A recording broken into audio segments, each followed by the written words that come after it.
नमस्कार। यो समाचारमा स्वागत छ। म प्रलिना अधिकारी। म मेनुका श्रेष्ठ। सुरुमा अहिलेसम्मका प्रमुख समाचार।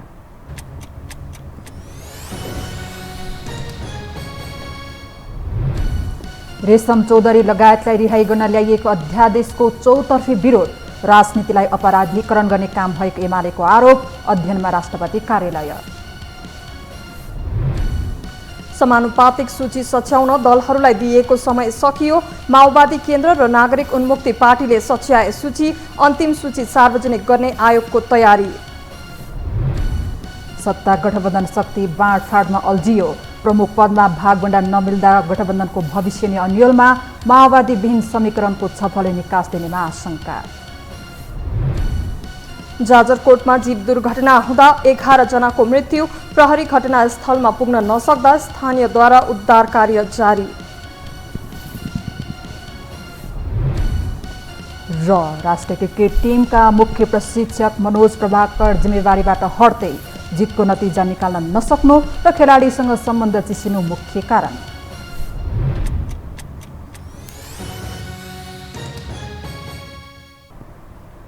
अब समाचार विस्तारमा।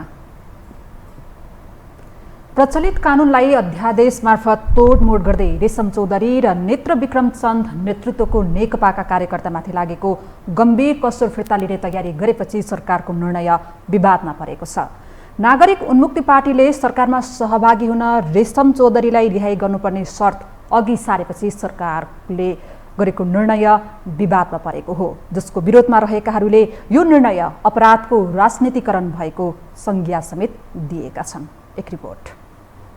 नागरिक उन्मुक्ति पार्टीका नेता रेशम चौधरी लगायतका विद्रोहीहरूलाई आम माफी दिने गरी सरकारले ल्याएको अध्यादेश विवादमा आएको छ। मुलुकी फौजदारी कार्यविधि संहिता 2074 को दफा 116 मा उपदफा 9 थपेर विद्रोहीहरूलाई आम माफी दिने प्रावधान राख्न अध्यादेश ल्याइएको थियो। चौधरी र नेत्र विक्रम चन्द नेतृत्वको नेकपाका कार्यकर्तामाथि लागेको गम्भीर कसुर फिर्ता लिन उक्त ऐनको दफा 116 मा रहेको नकारात्मक सूचीलाई तोडफोड गरी एउटा उपदफा थपिएको बताइएको छ। ऐनको दफा 116(2) क ले झुट्टा राहदानी वा नागरिकता अध्यागमन, भ्रष्टाचार, मानव बेचबिखन तथा ओसार पसार, लागु औषध ओसार पसार वा कारोबार, वन्यजन्तुको अवैध शिकार तथा व्यापार जस्ता अभियोग फिर्ता लिन नपाउने व्यवस्था गरेको छ। त्यस्तै सार्वजनिक उपभोगका वस्तुमा विष मिसाइएको, विष प्रयोग गरी वा क्रूर अमानवीय तवरले वा नियन्त्रणमा लिई ज्यान मारेको, सम्पत्ति शुद्धिकरण, प्राचीन स्मारक संरक्षण सम्बन्धी मुद्दा पनि फिर्ता लिन नपाइने व्यवस्था गरेको छ। चौधरी टिकापुर घटनामा अमानवीय तवरले वा नियन्त्रणमा लिई ज्यान मारेको अभियोगमा दोषी ठहर भई दिल्ली बजार स्थित कारागारमा छन्। सरकारले यसैले अध्यादेश मार्फत संशोधन गर्न लागेको हो। सरकारले आइतबार ल्याएको अध्यादेशमा उक्त कसुरलाई राजनीतिक किसिमको कसुर परिभाषित गर्ने र त्यसलाई अदालतबाट दोषी ठहर भइसकेको भए पनि मुद्दा फिर्ता लिएर उन्मुक्ति दिन सकिने व्यवस्था गरेको छ, जसलाई लिएर अहिले विरोध बढेको छ। संविधान तथा कानुनविदहरूले यस्तो अध्यादेश ल्याएर सरकारले संविधान, लोकतान्त्रिक प्रक्रिया र अदालतका नजिर विपरीतको काम गरेको र यो सर्वदा गलत भएको बताएका छन्। स्वयं काङ्ग्रेसकै महामन्त्री द्वय गगन थापा, विश्वप्रकाश शर्मा, नेता प्रदीप पौडेल लगायतका नेताले गलत भनेका छन् भने गुरुराज घिमिरेले अपराधको राजनीतिकरणको संज्ञा दिएका छन्। कुनै पनि मुद्दामा चाहिँ जनमत चाहिँ विभक्त भएन। फलानु व्यक्तिलाई अथवा संस्थालाई अन्याय भयो भन्ने एक ढिक्का जनमतको आवाज आयो भने त्यो बेला सम्बोधन गर्न सकिन्छ। अब यो मामलामा जनमत विभक्त छ। जनमत चाहे रेशमजीको मुद्दामा होस्, चाहे मोहम्मद अफ्ताबको आलमको मुद्दामा होस्, जनमत विभक्त छ। उहाँहरू ठिक हो भन्ने पनि छ, उहाँहरू एकदम बेठिक हो भन्ने पनि छ। यस्तो बेलामा चाहिँ नि हामीले चाहिँ सम्बन्धित संस्थालाई नै, सम्बन्धित निकायलाई नै, न्याय निरूपण गर्ने निकायलाई नै यस्ता कुराहरू जिम्मा दिनुपर्छ। अब यो अध्यादेशको बाटो चाहिँ त्यति राम्रो बाटो, गतिलो बाटो हुँदै होइन। सत्ता गठबन्धनले सरकार गठनको सहजताका लागि उक्त अध्यादेश ल्याउन लागेको हो। एकजना स्वतन्त्र सहित 4 सिट जितेको नागरिक उन्मुक्ति पार्टीले सरकारमा सहभागी हुन रेशम चौधरीलाई रिहाई गर्नुपर्ने अरान सरकार समक्ष राखेको थियो। यता सीके राउत नेतृत्वको जनमत पार्टीले पनि सरकारमा सहभागिताका लागि आफ्ना कार्यकर्ताको मुद्दा फिर्ता लिनुपर्ने बताउँदै आएको छ भने यो अध्यादेशले राउतको माग पनि पूरा हुनेछ। त्यस्तै नेत्रविक्रमचन्द विप्लव समूहका नेता कार्यकर्ताको मुद्दा पनि अदालतमा विचाराधीन भएकाले फिर्ता लिन नसकिरहेको अवस्थामा पनि यसले बाटो फुकाउनेछ। यो प्रयास केपी शर्मा ओली सरकारले पनि गरेको भए पनि विरोधकै कारण पछि हटेको थियो, तर अहिलेको आवश्यकतालाई केन्द्रमा राखेर अध्यादेश जारी गरिएको सरकारका प्रवक्ता तथा सञ्चार मन्त्री ज्ञानेन्द्र बहादुर कार्कीले बताएका छन्।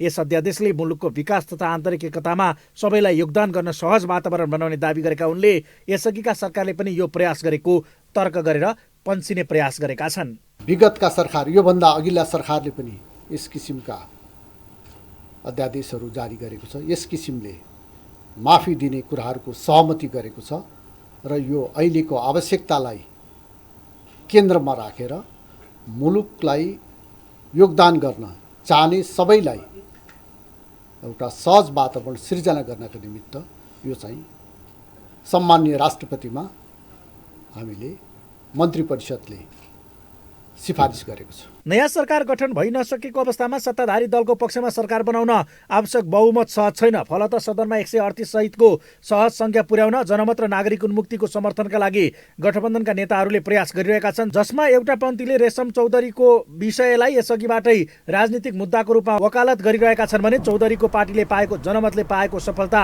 थरुवाट आन्दोलनको अनुमोदनका रूपमा अर्थ्याउने पनि बढेका छन्। नेकपा एमालेका उपमहासचिव विष्णु रिमालले आजीवन कारावासको सजाय भोगिरहेका रेशम चौधरी सहितका नेता कार्यकर्तालाई रिहाई गर्ने गरी ल्याइएको अध्यादेशप्रति आपत्ति जनाउनु भएको छ। उपमहासचिव रिमालले संविधानको रक्षा गर्छु भन्ने चुनावी नारा घन्काएको गठबन्धन सरकारले संविधानको भावनामाथि नै असर पार्ने गरी यस्तो अध्यादेश ल्याउन खोज्नु आफैमा गलत भएकोले गर्दै एमालेले त्यसको सशक्त विरोध गर्ने समेत स्पष्ट पार्नुभयो। राजनीतिकलाई अपराधीकरण गर्ने र अपराधलाई राजनीतिकरण गर्न सकिन्छ भन्ने दृष्टान्तसहित काम चलाउ सरकारले विधेयक मार्फत शासन गर्छु भन्नु नै गलत भएको उहाँको टिप्पणी थियो।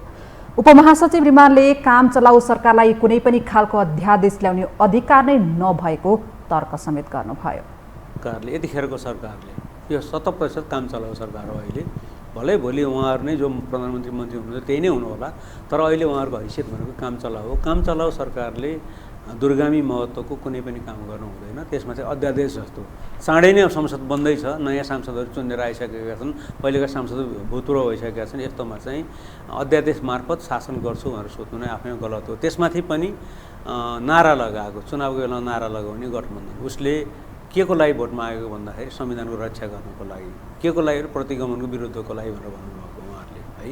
प्रतिगमन भनेको के भन्दा एमालेलाई हार्ने चाहिँ प्रतिगमन हार्या भन्ने, अनि संविधानको रक्षा भनेको के भने हामीले जित्ने भन्ने। उहाँहरू संविधानको रक्षा गर्छु भन्नेले नै संविधानको भावनालाई नै असर पार्ने गरी यो काम गर्ने हुँदैन थियो।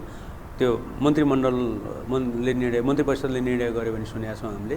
राष्ट्रपति कहाँ पुग्या नपुग्या थाहा छैन, त्यहाँबाट त आएको छैन अहिलेसम्म, मिडियामा आएको छ। त्यस कारणले गर्दा यो काम गर्नु नै गलत हो।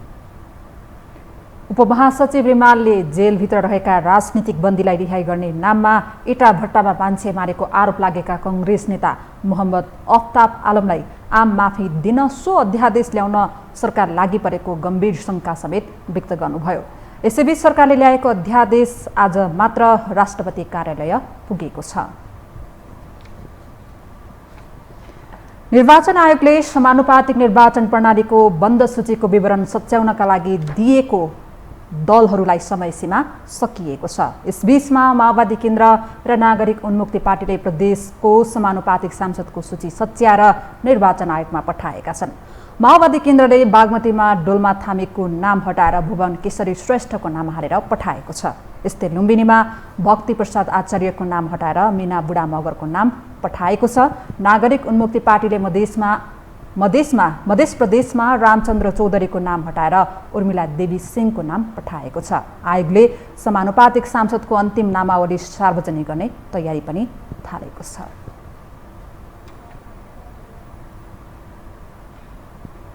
अब बाँकी समाचार। निर्वाचन आयोगले गत मङ्सिर 4 गते सम्पन्न भएको प्रतिनिधि सभा तथा प्रदेश सभा निर्वाचनमा 5.06% मत बदर भएको बताएको छ। निर्वाचन आयोगका उपसचिव कमल भट्टराईले मङ्सिर 4 गते सम्पन्न भएको प्रतिनिधि सभा तथा प्रदेशसभा निर्वाचनमा कुल खसेको मत मात्र 5.06% मत बदर भएको बताउनु भएको हो। उहाँले प्रदेशसभाको समानुपातिक तर्फको मत सबैभन्दा बढी बदर भएको बताउनुभयो। उहाँले प्रदेशसभाको समानुपातिक तर्फ औसतभन्दा बढी 6.55% मत बदर भएको जानकारी दिनुभयो। त्यस्तै सबैभन्दा कम प्रदेशसभाको प्रत्यक्ष निर्वाचन प्रणाली तर्फको मत बदर भएको उहाँले उल्लेख गर्नुभयो। प्रदेशसभामा प्रत्यक्ष निर्वाचन प्रणाली तर्फको बदर मत प्रतिशत 4.07% रहेको उहाँले बताउनुभयो। त्यस्तै सबैभन्दा बढी सुदूरपश्चिम प्रदेशमा मत बदर भएको उहाँले जानकारी दिनुभयो।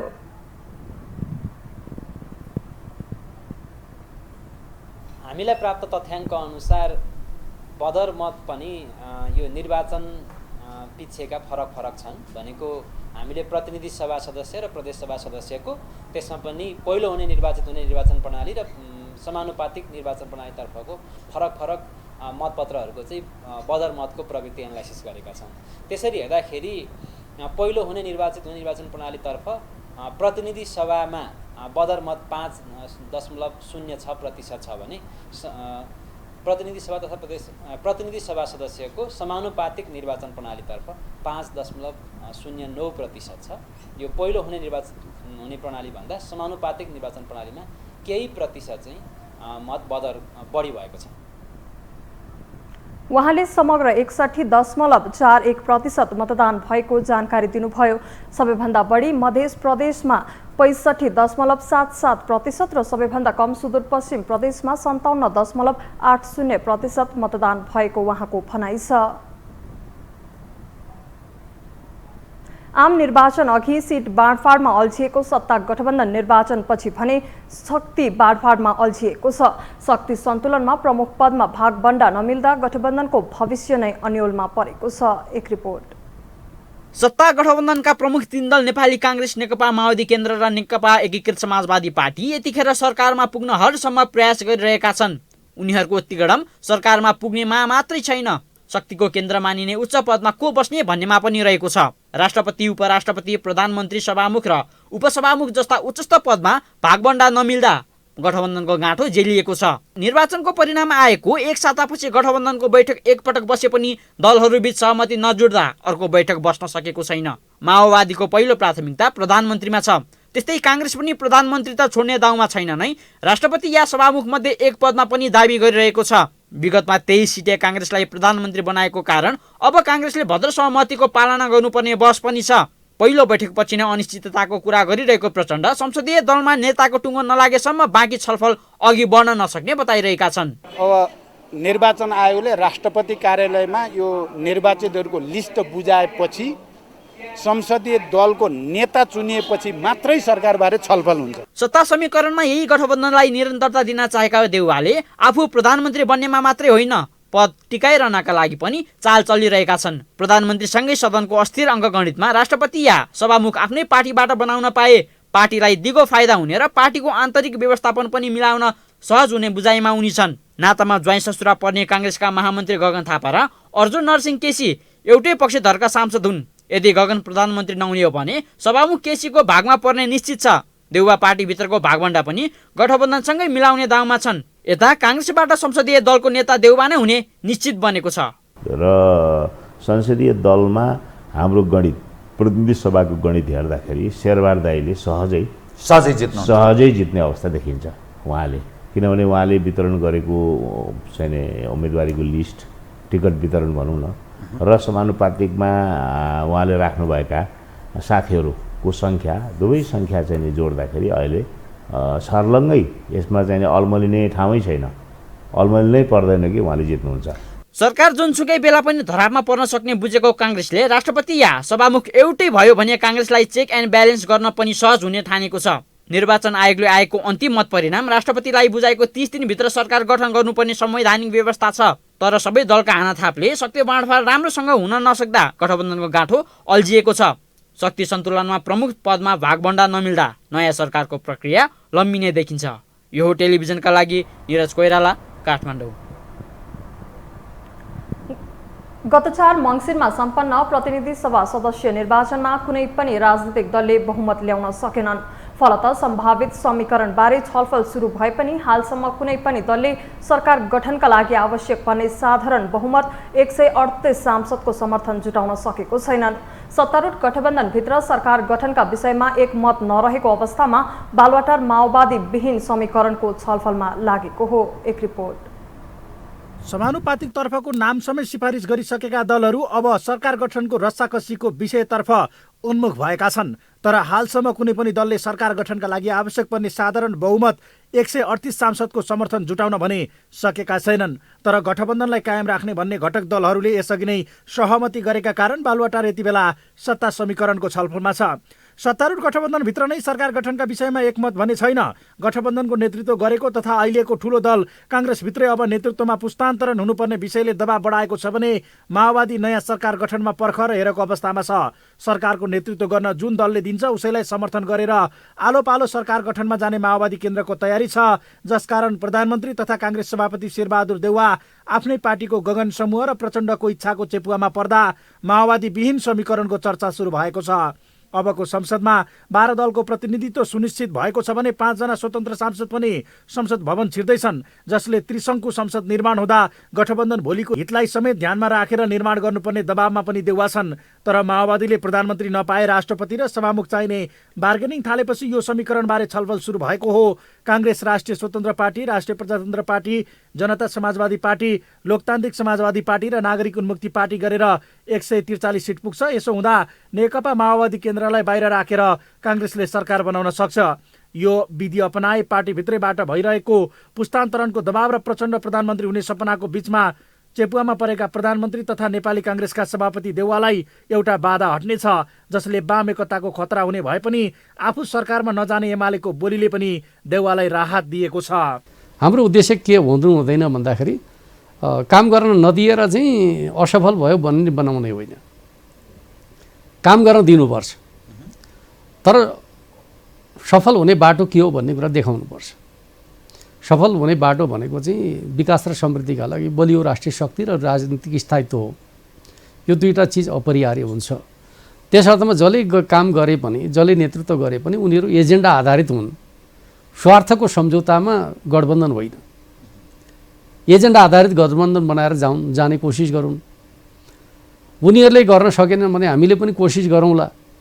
तर हाम्रो प्राथमिकता पहिलो होइन, पहिले त गठबन्धनवालाहरूले नै गरून् भन्ने हुन्छ। यसले वाम सरकार बनिहाल्ने डर पनि काङ्ग्रेसमा कम भएको छ भने राष्ट्रिय स्वतन्त्र पार्टीलाई समेट्दा युवा पनि समेटिएको सन्देश जाने काङ्ग्रेसको बुझाइ छ। अर्कातर्फ एमालेका पदाधिकारी र हेभीवेट नै हारेका बेला माओवादीलाई बोकेर सरकार गठन नगर्ला भन्ने विश्वासमा रहेको काङ्ग्रेस स्वतन्त्र पार्टी सरकारमा गएर काम गर्न नसके त्यसको फाइदा पनि अन्ततोगतो पुरानै पार्टीलाई पुग्ने कुरामा पनि जानकार छ। यही बीचमा नेतृत्वमा पुस्तान्तरण हुनुपर्ने दबाव खेपेका देउवा युद्धभूमिमा आफू चाहिँ अपवादका रूपमा उपस्थित हुँदै सहयात्री भने युवा लिएर जान सकिन्छ कि भन्ने प्रयास यही समीकरणबाट पूरा गर्न सकिने बुझाइमा छन्।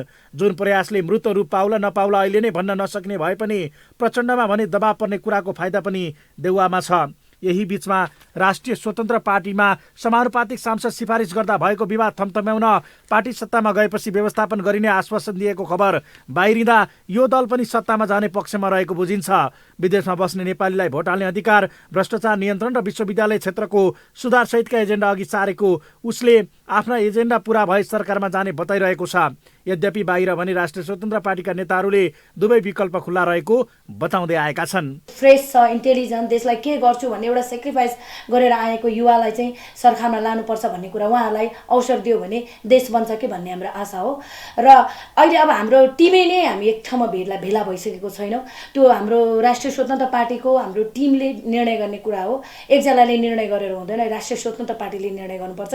म त हिजो मात्रै मेरो नाम अनाउन्स छ, अनि म त अब कसम सेन्ट्रल कमिटीको मेम्बर पनि होइन, एउटा उम्मेदवारी मात्रै हो। अब चाहिँ म घरभित्र पस्दैछु। यो बीचमा कमल थापाकै नियति दोहोरिएला कि भनेर राप्रपा सरकारमा नजाला भन्ने डर काङ्ग्रेसमा छ। तर संसदमै चित्त बुझाउँदै आएका राजेन्द्र लिङ्गदेन अनि निर्वाचित सांसदमा पनि व्यापारिक पृष्ठभूमिका अनुहार देखिँदा सत्ताको स्वाद चाख्नमा राप्रपा पछि हट्ला र भन्ने प्रश्न पनि छ। अनि प्रजातान्त्रिक शक्ति राप्रपालाई वामभन्दा लोकतान्त्रिक गठबन्धन नै सहज हुने कुरा पनि यसमा सत्ता यात्राका लागि बहाना हुन सक्छ भने राष्ट्रिय स्वतन्त्र पार्टीको उदाहरण पनि उसका लागि बच्ने अर्को उपाय बन्न सक्छ। त्यो भए र हिस्सा पाए राप्रपा सरकारमा जाँदै गर्दा माओवादीलाई महत्त्वपूर्ण पद बाध्यतावश सुम्पनुपर्ने बेफाइदाबाट काङ्ग्रेसले पनि उन्मुक्ति पाउँछ। यता राप्रपाले पनि आफू बिना सरकार बन्न नसक्ने स्थिति बने सरकारमै नजाने भन्ने नहुने भन्दै ग्रिन सिग्नल पनि दिइसकेको छ। हामीसँग समाचार बाँकी नै छन्, अहिलेलाई विश्राम।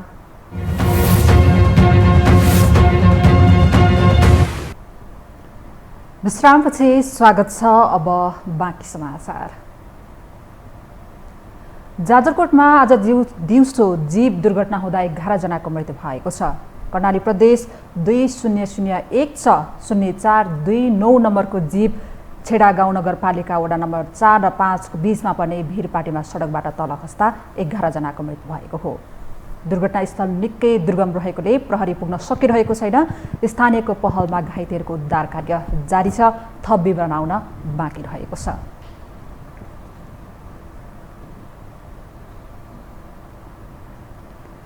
सरकारले नेपाल राष्ट्रिय भूतपूर्व सैनिक सङ्घलाई सरकारी जग्गा लिजमा उपलब्ध गराउन स्वीकृति दिएको छ।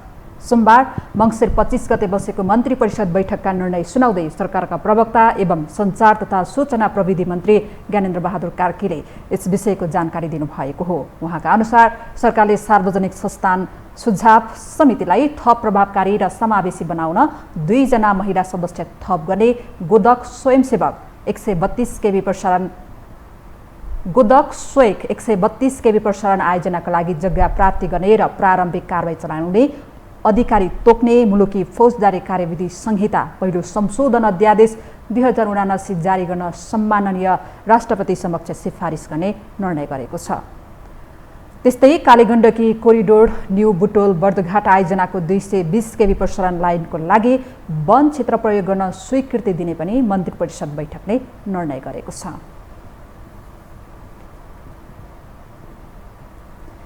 विगत लामो समयदेखि निर्माणाधीन अवस्थामा रहेको सर्लाहीको हुलाकी राजमार्गको निर्माणको माग राखेर सर्लाहीका स्थानीय आन्दोलनमा उत्रिएका छन्। आन्दोलनमा उत्रिएका स्थानीय बासिन्दाहरू जिल्लाको ब्रह्मपुरी गाउँपालिका अन्तर्गत पर्ने वेलीदेखि मलङ्गवा नगरपालिका वडा नम्बर 2 को कृष्णा चौकसम्मको सडकको विभिन्न ठाउँहरूमा टायर बालेर सडक अवरुद्ध गरी प्रदर्शन गरेका छन्। 2068 सालमा ठेक्का लागेको हुलाकी राजमार्गमा ठेकेदार कम्पनीले कुनै सुनवाई नगरेपछि बाध्य भएर आन्दोलनमा उत्रिनु परेको स्थानीयहरूको गुनासो छ। सब घर तोड़ देलकै कि हमार सबके गर्दा पैसी घर में पिचिंग न हो रहा है, बुझल कि न।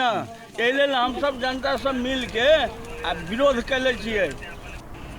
देखो सर, हम सब आंदोलन कैले छियै। यहाँ धुलो धुआं गर्दा से पूरे यहाँ के जनता, यहाँ के बासी सब एकदम बिरामी हो गई। TB patient. यही हिसाब से गत समय में करेना गाँव पालिका में जब बाजार पर आंदोलन कलकै वहाँ लगले हैंड टू हैंड पिचिंग हो गए। मोहतरी में यहाँ के रोटाट में सभी तीरा रोड बन गए, सरलाही में रोड न बन रहा है। हुलाकी राजमार्ग सभापति जैसे गत साल पहले के सभापति आके मेथुर जी रोड घर समेत तोड़बैला के बाके खाली करेला के बाद में भी रोड निर्माण न करेला था। यस पटकको आन्दोलन निर्णायक आन्दोलन भएकोले काम सम्पन्न नभएसम्म चुप लागेर नबस्ने उनीहरूले चेतावनी समेत दिएका छन्। अब पालो अर्थ समाचारको।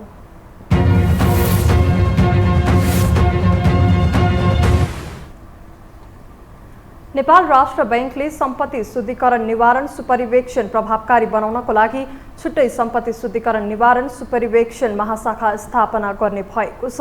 बैंकले माघ 1 गतेदेखि लागू हुने गरी सम्पत्ति शुद्धिकरण तथा आतंकवादी क्रियाकलापमा वित्तीय लगानी सम्बन्धी निरीक्षण तथा सुपरिवेक्षणको प्रभावकारिता बढाउन छुट्टै विशेषीकृत सुपरिवेक्षण युनिट स्थापना गर्न लागेको हो।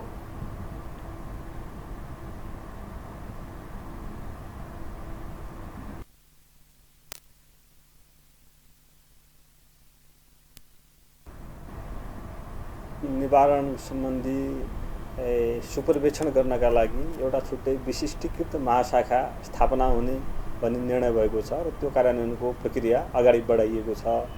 अहिलेसम्म नेपाल राष्ट्र बैंकका विभिन्न सुपरिवेक्षण विभागहरूले एएमएल सीएफटी सुपरभिजन भनेर भन्छ र त्यसमा विशेष गरिकन बैंक सुपरभिजन विभागमा एउटा छुट्टै युनिटले काम गरिरहेको अवस्था थियो भने अब चाहिँ हाम्रा जति पनि सूचक संस्थाहरू छन्, रिपोर्टिङ इन्टिटिज छन्, ती रिपोर्टिङ इन्टिटिजको एएमएल सेफ्टीसित सम्बन्धित कारोबारहरूको सुपरिवेक्षण गर्नका लागि एउटा डेडिकेटेड युनिट इस्टाब्लिस गर्ने र त्यो जुन विशिष्टीकृत युनिट छ त्यसले चाहिँ एक किसिमको स्पेसलाइज्ड त्यहाँ जनशक्ति पनि हुन्छ र यस प्रकारका क्रियाकलापहरूमा नेपालको अन्तर्राष्ट्रिय प्रतिबद्धता पनि छ। अहिले म्युचुअल इभ्यालुएसनको काम पनि भइरहेको छ। उहाँले महाशाखा स्थापनाले अन्तर्राष्ट्रिय निकायहरूसँग सम्पर्क र समन्वय गर्नका लागि सहज र सम्पत्ति शुद्धिकरण सुपरिवेक्षण निवारण सम्बन्धी सुपरिभिजनको प्रभावकारितामा अभिवृद्धि हुने विश्वास व्यक्त गर्नुभयो।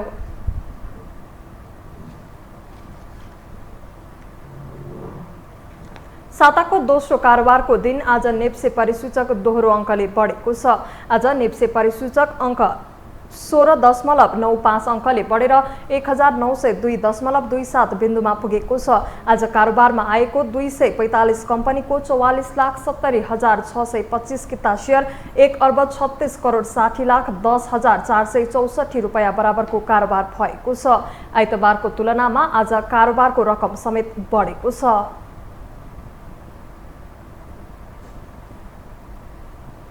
हामीसँग अन्तर्राष्ट्रिय र खेल समाचार बाँकी नै छन्। अहिलेलाई विश्राम।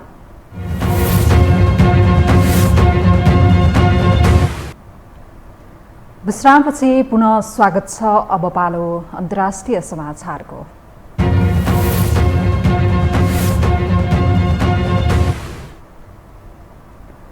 अमेरिकी मुलुक ग्वाटेमालामा एउटा ज्वालामुखी भेरी विस्फोट भएको छ। सोही विस्फोटका कारण ग्वाटेमालाको सबैभन्दा ठूलो विमानस्थल र प्रमुख राजमार्ग समेत बन्द भएको छ। विस्फोटपछि लाभा र खरानी आकाशभरि फैलिएका छन्। तेज हावाले खरानीलाई 35 किलोमिटर टाढा ग्वाटेमाला सहरसम्म पुर्याएको बताइएको छ।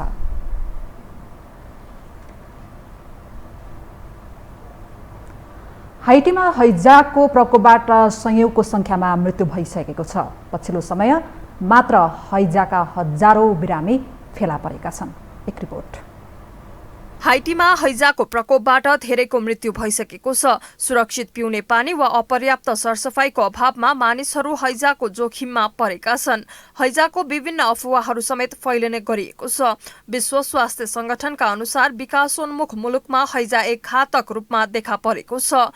यद्यपि भ्याक्सिनहरू उपलब्ध भएका कारण सजिलै उपचार गर्न सकिने अधिकारीहरू बताउँछन्। रिपोर्टहरूका अनुसार हाइटीमा पछिल्लो पटक फैलिएको हैजाले हालसम्म 136 जनाको मृत्यु भएको छ। संक्रमित मध्ये 89 जनाको अस्पताल वा हैजा उपचार केन्द्रमा मृत्यु भएको छ भने 47 जनाको घरमै मृत्यु भएको हाइटियन स्वास्थ्य मन्त्रालयले जनाएको छ। हाइटीमा पटक पटकको हैजाले हजारौंको ज्यान लिइसकेको छ। हाइटी सरकारले संकट समाधान गर्न अन्तर्राष्ट्रिय स्वास्थ्य संगठनसँग काम गरिरहेको छ। पछिल्लो समय हैजाका बिरामी दिनमा 250 जना फेला परेका छन्। अन्तर्राष्ट्रिय समुदाय ह्युमन राइट्स वाचले हाइटीलाई तत्काल इन्धन, औषधि र सुरक्षित पिउने पानी उपलब्ध गराएर हैजाको प्रकोपलाई सम्बोधन गर्न मद्दत गर्ने बताएको छ। गम्भीर सुरक्षा, न्याय र राजनीतिक संकटले घेरिएको अन्तर्राष्ट्रिय सहयोग अपरिहार्य बनेको छ। देशमा देखा परेको भयावह अवस्थाको वर्णन गर्दै अधिकारीहरूले हैजाको द्रुत फैलावटले धेरैको ज्यान लिइरहेको, इन्धनको मुख्य भण्डार अवरुद्ध गरिरहेको, अस्पताल र पानी आपूर्तिमा समेत समस्या भएको बताएका छन्। संयुक्त राष्ट्र संघले हाइटीमा हैजाको प्रकोप नियन्त्रणका लागि मानवीय सहायता सहित आधारभूत स्वास्थ्य सामग्रीको आवश्यकता औलाएको छ। संयुक्त राष्ट्र संघका महासचिव एन्टोनियो गुटेरसले हाइटीमा स्वच्छ पानी र इन्धनको माग भइरहेको भन्दै त्यसको पूर्तिका लागि अन्तर्राष्ट्रिय समुदायलाई आह्वान गरेका छन्। पछिल्लो पटक हाइटीमा हजारौं संक्रमित देखा परेका छन्। हैजाको प्रकोप नियन्त्रणका लागि लगभग 1,30,00,000 अमेरिकी डलरको आपतकालीन सहायताको लागि अपिल गरिएको छ। यो टेलिभिजनका लागि प्रलिना अधिकारी, काठमाडौँ। अब पालो खेल समाचारको।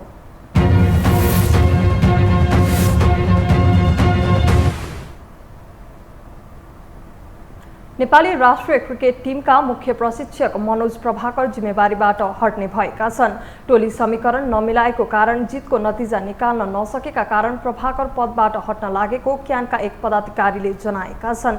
पछिल्लो समय मुख्य प्रशिक्षक र राष्ट्रिय टिमका खेलाडीको सम्बन्धमा प्रश्न चिन्ह आइरहेको समयमा प्रभाकरले जिम्मेवारीबाट हट्ने निर्णय लिएका हुन्। तत्कालीन मुख्य प्रशिक्षक फुबुला दासानायकेले राजीनामा दिएपछि क्यानले प्रभाकरलाई नियुक्त गरेको थियो। कतारमा जारी 22औं फिफा विश्वकपको सेमिफाइनलको समीकरण पूरा भएसँगै अबको बाँकी 4 टिम मध्ये कसले जित्ला उपाधि भन्ने कौतूहलता बढेको छ।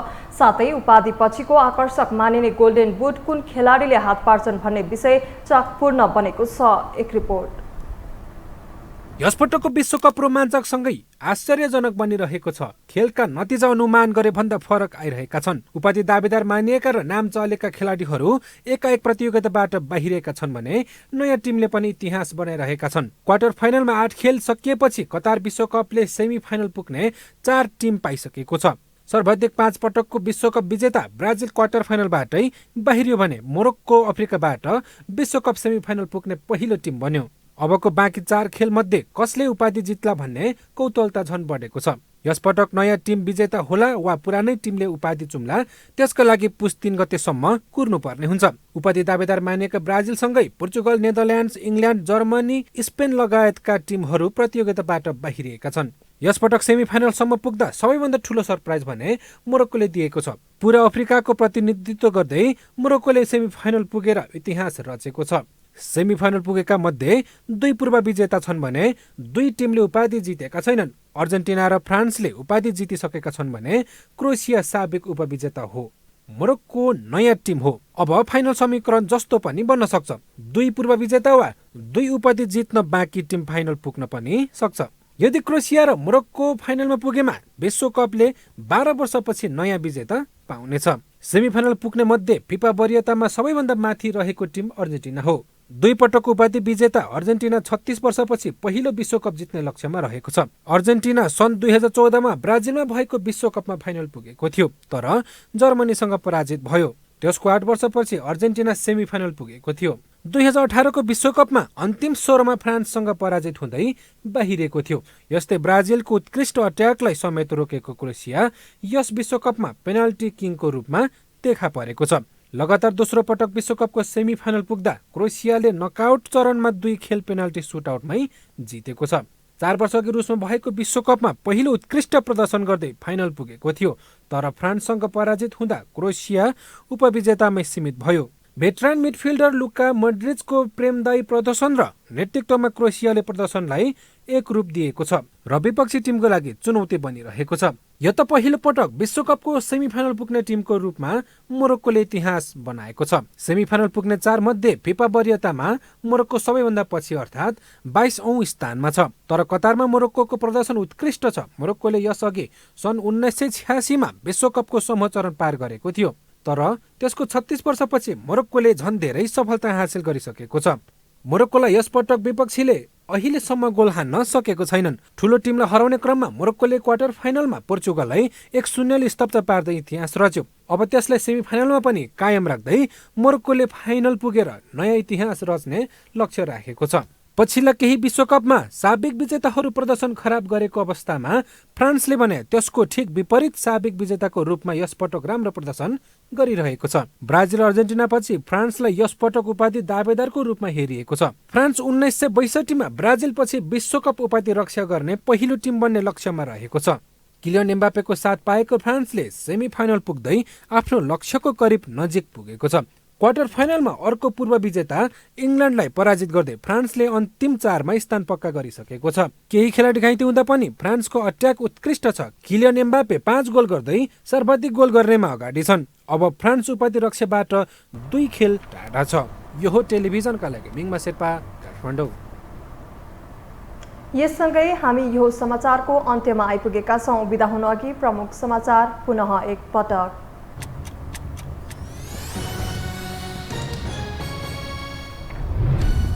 रेशम चौधरी लगायतलाई रिहाई गर्न लैएको अध्यादेशको चौतर्फी विरोध, राजनीतिलाई अपराधीकरण गर्ने काम भएको एमालेको आरोप, अध्ययनमा राष्ट्रपति कार्यालय। समानुपातिक सूची सच्याउन दलहरूलाई दिएको समय सकियो। माओवादी केन्द्र र नागरिक उन्मुक्ति पार्टीले सच्याए सूची, अन्तिम सूची सार्वजनिक गर्ने आएको तयारी। सत्ता गठबन्धन शक्ति बाँडफाँडमा अल्झियो। प्रमुख पदमा भागबण्डा नमिल्दा गठबन्धनको भविष्य नै अन्योलमा। माओवादी विहीन समीकरणको छलफलले निकास दिनेमा आशंका। जाजरकोटमा जीव दुर्घटना हुँदा 11 जनाको मृत्यु। प्रहरी घटनास्थलमा पुग्न नसक्दा स्थानीयद्वारा उद्धार कार्य जारी। थप विवरण आउन बाँकी। र राष्ट्रिय क्रिकेट टिमका मुख्य प्रशिक्षक मनोज प्रभाकर जिम्मेवारीबाट हट्दै जितको नतिजा निकाल्न नसक्नु र खेलाडीसँग सम्बन्ध चिसिनु मुख्य कारण।